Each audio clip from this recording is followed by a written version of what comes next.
The Elves and the Shoemaker by the brothers Grimm.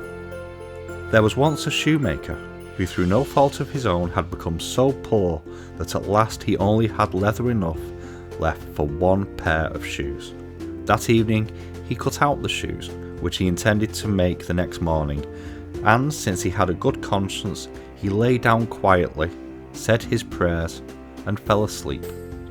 In the morning, when he said his prayers and was preparing to sit down to work, he found the pair of shoes standing finished on his table. He was amazed and couldn't begin to understand it. He took the shoes in his hand to examine them more closely. They were so neatly sewn that not a stitch was out of place, and were as good as the work of a master hand.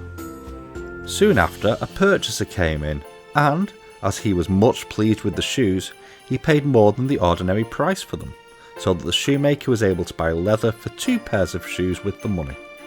He cut them out in the evening, and the next day with fresh courage was about to go to work.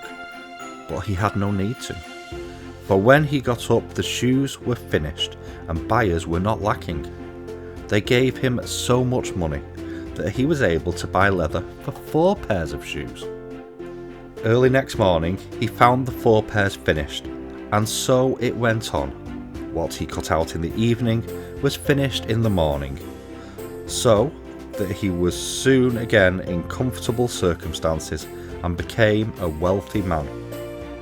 Now it happened one evening, not long before Christmas, when he had cut out some shoes as usual, that he said to his wife, "How would it be if we were to sit up tonight to see who it is that lends us such a helping hand?" The wife agreed, lit a candle, and they hid themselves in the corner of the room behind the clothes which were hanging there. At midnight came 2 little naked men, who sat down at the shoemaker's table, took up the cut-out work, and began with their tiny fingers to stitch, sew, and hammer so neatly and quickly that the shoemaker could not believe his eyes. They didn't stop till everything was quite finished and stood ready-made on the table. Then they ran away swiftly. The next day the wife said, "The little men have made us rich, and we ought to show our gratitude. They were running about with nothing on, and must be freezing with cold. Now I will make them little shirts, coats, waistcoats and hose, and will even knit them a pair of stockings, and you shall make them each a pair of shoes."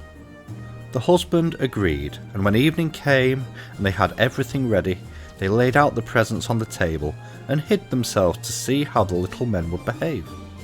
At midnight they came skipping in, and were about to set to work, but instead of the leather ready cut out, they found the charming little clothes. At first they were surprised and excessively delighted. With the greatest speed they put on the smoothed down and pretty clothing, singing, "Now we're boys so fine and neat, why cobble more for others' feet?" Then they hopped and danced about and leapt over chairs and tables and out of the door. Henceforward they never returned, but the shoemaker fared well as long as he lived and had good luck in all his undertakings.